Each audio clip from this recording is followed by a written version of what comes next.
윤석열 대통령이 3명의 장관 후보자들을 지금 지명을 했습니다.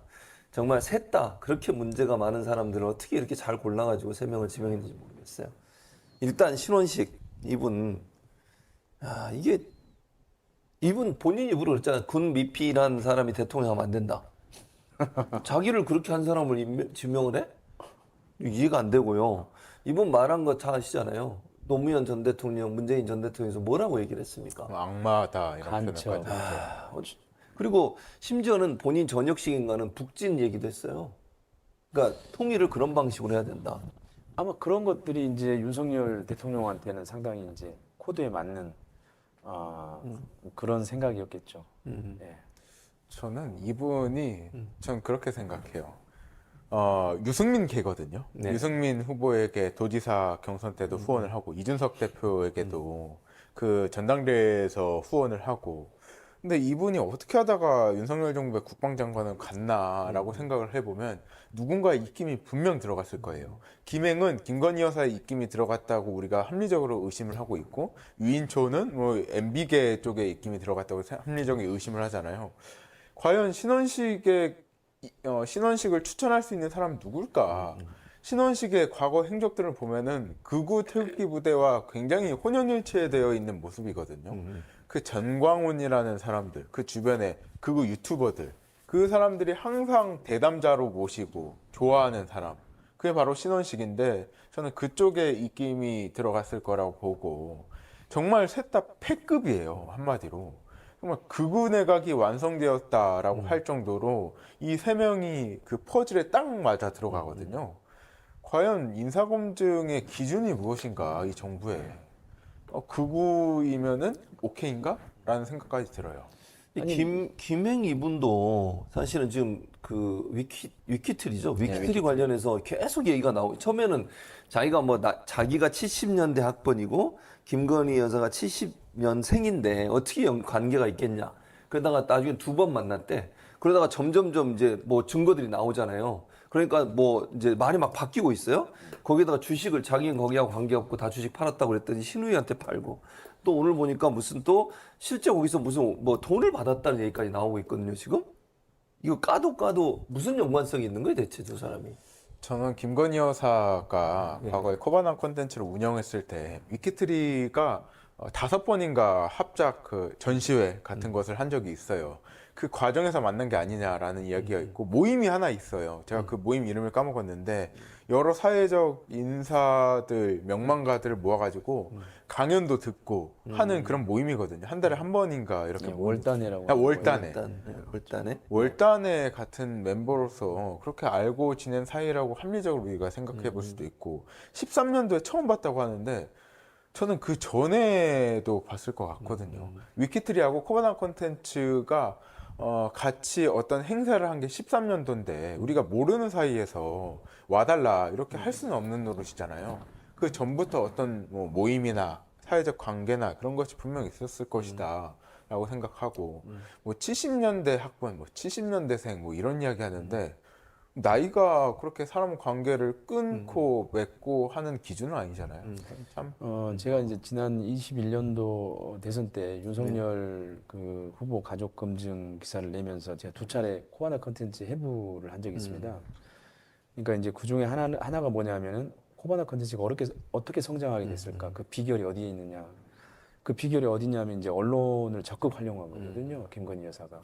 그때 이제 활용된 언론들이 뭐 국민일보, 그다음에 연합뉴스, 그다음에 한국일보, 그리고 이제 하나가 위키트리라고 하는 소셜 뉴스를 생산해내는 그런 언론사였어요. 그리고 이제 거기가 그 공훈의 대표라고 하는 분이 이제 창간을 해서 운영을 했던 건데 그 공훈이 대표가 그 월단회의 회원이었고 김건희 여사도 그 월단회의 회원이었습니다.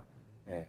그래서 위키트리가 코바나 컨텐츠의 전시 행사에 주관사 뭐 이런 후원사 이런 걸로 이름을 올리고 같이 그 행사를 같이 했던 걸로 제가 그렇게 파악을 했었습니다. 예. 그러면 그게 위키트리와 김행의 관계는요? 뭐 지금 함께 창간했다고는 하는데 제가 그 공동 창간했다는 얘기는 제가 한 번도 못 들었는데 뉴스에는 뭐 그 주식을 갖고 공동 있었다. 창간을 했다고 나요. 그러니까 주식 가지고 있는 건 사실입니다. 그 이후에 저도 위키트리에 근무했던 걸 본 적이 있으니까요. 예. 그러니까 당연히 이제 그리고 그 주식이 차지하는 그 재산에서 비중이 뭐 한 100억 정도 된다고 하지 않습니까? 그러니까 뭐 그 주식이 어쨌든 특별한 가치가 있다고 판단을 했겠죠. 그러니까는 그 신우이한테 판 것도 그다음에 공은희 대표한테 다시 판 것도 본인하고 배우자가 같이 지금 재사서 40.2% 정도의 주식을 지금 현재도 보유하고 보유하고 있는 있는 거니까. 거죠. 예. 그리고 오늘 뭐 뉴스에 보니까 본인이 거기서 무슨 일정 부분에 뭐 급여인지 뭔지 모르겠는데 또 돈을 받은 흔적이 남아 있다고. 고문료로 고문료로. 7,200만 원인가씩 언제 1년에. 받은 거예요, 그거는? 13년도부터 19년까지 19년까지. 받았다고 뭐 이렇게 보도는 났는데요. 예. 저는 그렇게 생각해요. 김행이 위키트리의 공동 창립자인지 아닌지는 중요하지 않고 어쨌든 김행이 부사장으로 있었던 기간에서 청와대 간 기간을 빼고는 이 사람의 행적에 김건희 여사가 묻어 있다는 게 우리가 생각할 수 있는 거잖아요. 그렇다면 인사청문회 과정에서 이것을 집중적으로 물어봐야죠. 김건희 여사 왜 2번밖에 안 만났다고 하는데 그 이상 만났던 정황들이 이렇게 있냐라고 물어봐야 되고, 그런 이야기도 들려요. 대통령실에서 김행에게 굉장히 화가 나 있는 게 왜 자꾸 김건희 여사를 끌어들이냐. 언론이나 이런 뭐 정치권에서 김건희 여사에 대해서 물어보면은 답을 안 하면 될 것이지 왜 자꾸 김건희 여사 지금 가만히 있는데 끌어들이냐라고 해서 굉장히 분개했다고 하는 그래요? 이야기까지 들리고 있거든요. 중간에 포기시키는 거 아니에요? 만약에 그러면. 그럴 일은 없겠죠.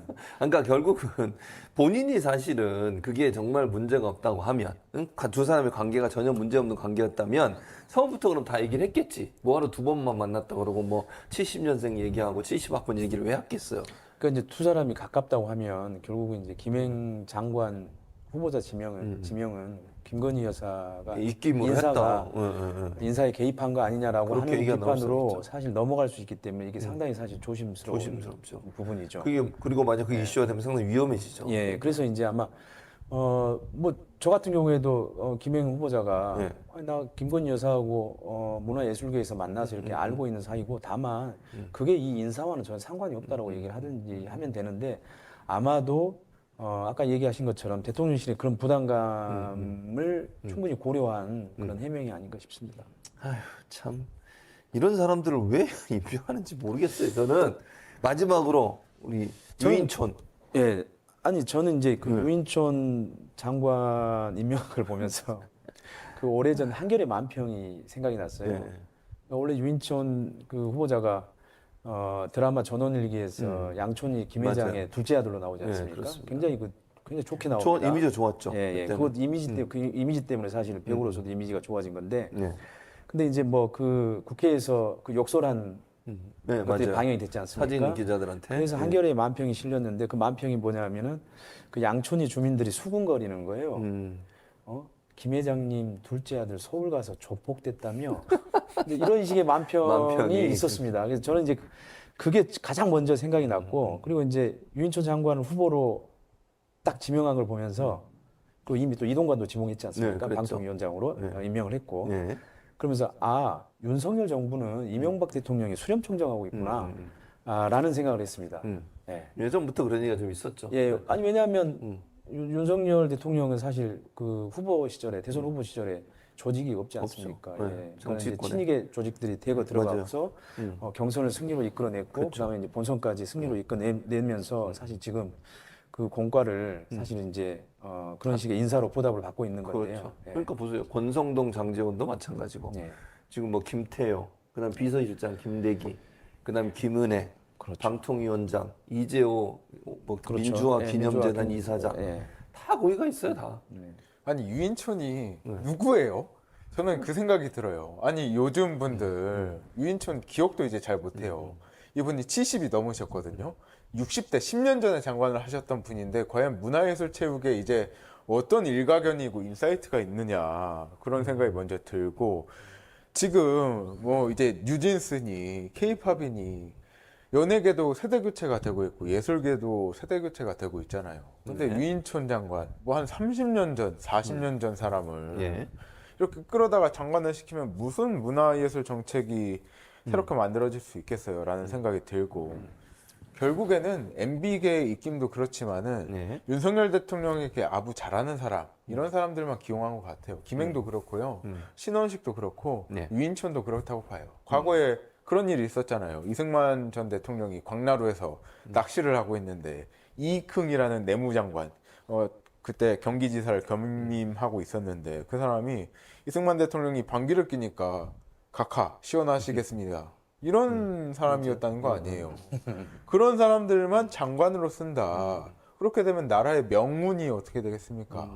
그러니까 마지막으로 이제 두 분께 짧게 이 질문하고 마치도록 하겠습니다. 이균용 대법원장 후보자 논란이 많습니다. 판결 내용에 대한 논란도 있고 또 본인의 재산 관련된 문제라든지 증여 문제 이런 문제를 몰랐다.